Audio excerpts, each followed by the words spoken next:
तो आज के इस एक्सप्लेनर में हम एक ऐसी घटना पर बात करने वाले हैं जिसने पूरी दुनिया को सच में चौंका कर रख दिया था।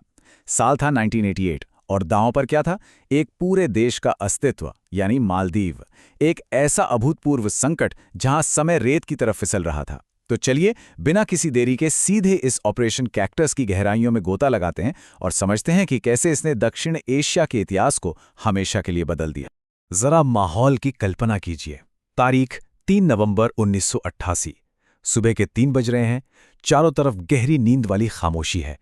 लेकिन तभी 80 भारी हथियारों से लैस भाड़े के सैनिक यानी मर्सनरीज राजधानी माले में चुपके से घुस आते हैं। इनका एक ही मकसद था, बस चंद घंटों के भीतर मालदीव की सरकार को उखाड़ फेंकना। समुद्र की लहरों के बीच उस रात जो दहशत थी ना, उसे शब्दों में बयां करना मुश्किल है। अब इस स्थिति की गंभीरता को समझने के लिए इस बहुत बड़े अंतर को देखना होगा। एक तरफ तो ये खूंखार लड़ाके हैं जिनके पास हथियारों का जखीरा है, और दूसरी तरफ मालदीव जैसा एक बेहद शांत, खूबसूरत टूरिस्ट पैराडाइज। एक ऐसा देश जिसके पास अपनी कोई नियमित सेना तक नहीं थी। सुबह होने तक राष्ट्रपति भवन को पूरी तरह से घेर लिया गया। तत्कालीन राष्ट्रपति मौमून अब्दुल गयूम किसी तरह बचकर एक सेफ हाउस में छिप तो गए, लेकिन उनके गार्ड्स की संख्या तेजी से कम हो रही थी। और वक्त के साथ साथ वो सुरक्षा का घेरा भी टूट रहा था। उसी छोटे से छिपे हुए कमरे से दुनिया भर में मदद की गुहार लगाई गई। वॉशिंगटन, लंदन, कोलंबो, हर बड़ी जगह फोन खड़खड़ाए गए, लेकिन हर जगह से सिर्फ एक ही जवाब मिला: हम बहुत दूर हैं और इतनी जल्दी पहुंचना नामुमकिन है। ऐसा लग रहा था मानो मालदीव का पतन अब बस कुछ ही पलों की बात है। लेकिन फिर एक आखिरी उम्मीद भरी कॉल नई दिल्ली पहुंचती है। देखिए, ये सिर्फ एक छोटे से द्वीप का मामला नहीं था, बल्कि ये भारत की कूटनीतिक और सैन्य ताकत का एक बहुत बड़ा टेस्ट था। यहीं पर रीजनल चेस या क्षेत्रीय शतरंज की असली बिसात बिछती है। अगर कोई बाहरी गुट भारत के इतने करीब आकर कब्जा कर लेता, तो समुद्री सप्लाई लाइंस और रणनीतिक दरवाजों के लिए ये एक बहुत बड़ा खतरा बन जाता। ये दखल देने का एकदम सही और नाजुक वक्त था। खैर, दिल्ली में फैसला हो चुका था, लेकिन सबसे बड़ी दिक्कत, तैयारी के लिए बिल्कुल भी समय नहीं था। ऐसे ऑपरेशंस की प्लानिंग में आमतौर पर हफ्ते लग जाते हैं, पर यहां सिर्फ कुछ घंटे थे। आगरा में मौजूद 50वीं इंडिपेंडेंट पैराशूट ब्रिगेड को तुरंत कूच करने का सीधा ऑर्डर मिला। ब्रिगेडियर फारूक बुलसारा के नेतृत्व में उस भारी तनाव और अफरा तफरी के बीच जो तैयारी हुई, वो सैन्य इतिहास में सच में बेमिसाल है।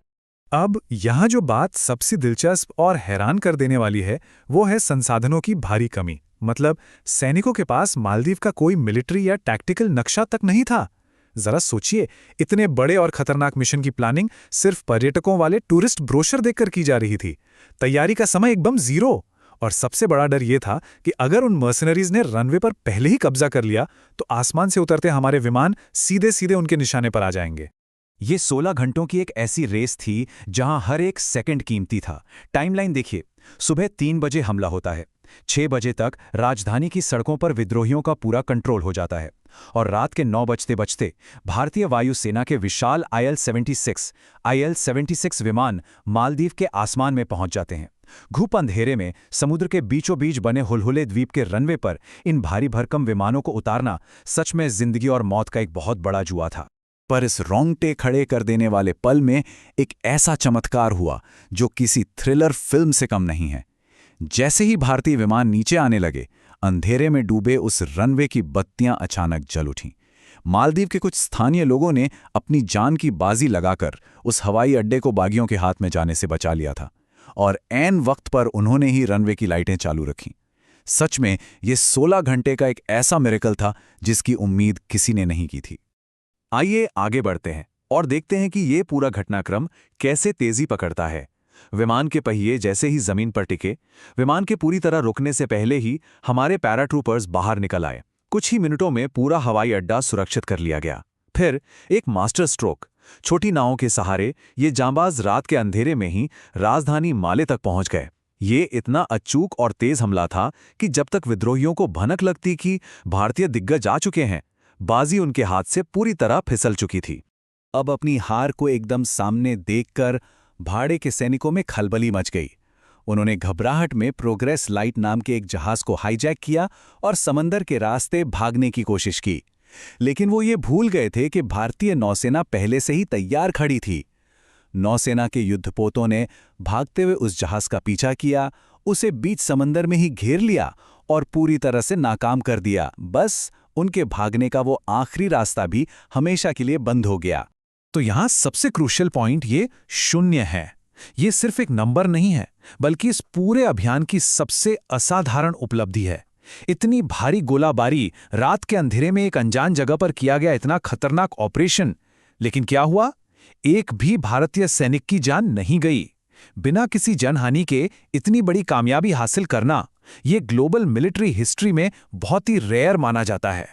और इस तरह 16 घंटे से भी कम समय में पूरी की पूरी तस्वीर बदल गई। अगली सुबह का सूरज निकलने तक तख्तापलट की वो पूरी साजिश मिट्टी में मिला दी गई थी। भाड़े के सारे सैनिक गिरफ्तार थे और मालदीव के राष्ट्रपति बिल्कुल सुरक्षित थे।